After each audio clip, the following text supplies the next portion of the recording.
সঙ্গীতা, আজকে সকালে কিন্তু লুচি করব। সে তো করছো, আমার থেকে তোমার ছেলে বেশি খুশি হবে। ও তো লুচি খাওয়া রাজা, কিন্তু সাথে কি করা যায়? কেন? আলুর দম। তাহলে তো পুরো জমে যাবে। প্রথমেই মিডিয়াম সাইজের আলু নিয়ে খোসা ছাড়িয়ে মাঝখান থেকে দু টুকরো করব।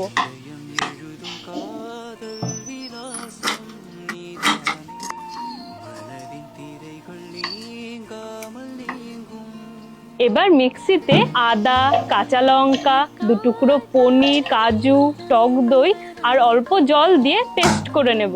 এখন শুকনো খোলায় জিরে, ধনে, মৌরি, গোলমরিচ, গোটা গরম মশলা, শুকনো লঙ্কা ভালো করে ভেজে শিলপাটায় গুঁড়ো করব।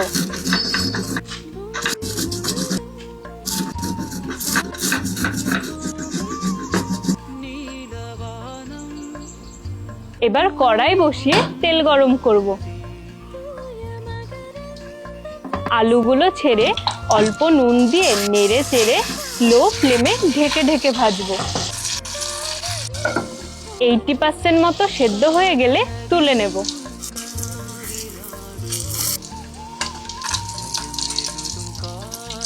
ওই তেলেই ফোড়নে দেব হিং আর শুকনো লঙ্কা। এবার মশলার পেস্ট, নুন, ভাজা মশলা, চিনি আর অল্প জল দিয়ে কষবো।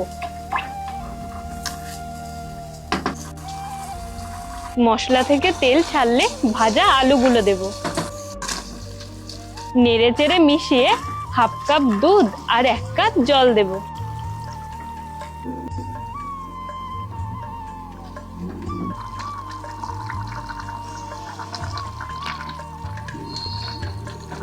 এবার অন্যদিকে একটি প্যানে 1 চামচ ঘি গরম করে তাতে ক্যাপসিকাম আর টমেটোটা হালকা সতে করে আলুর ওপর ছড়িয়ে দেব।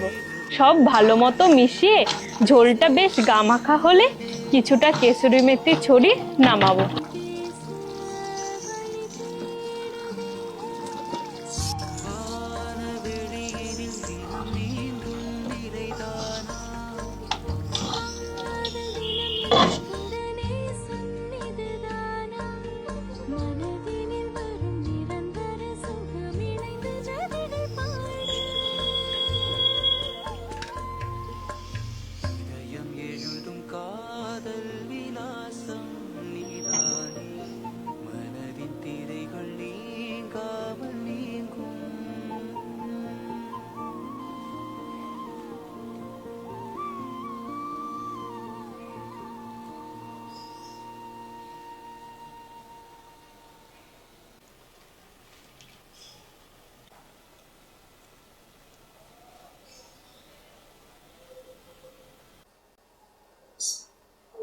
কি গো, যেমন লুচি সেই রকম আলুর দম হয়েছে, দারুণ।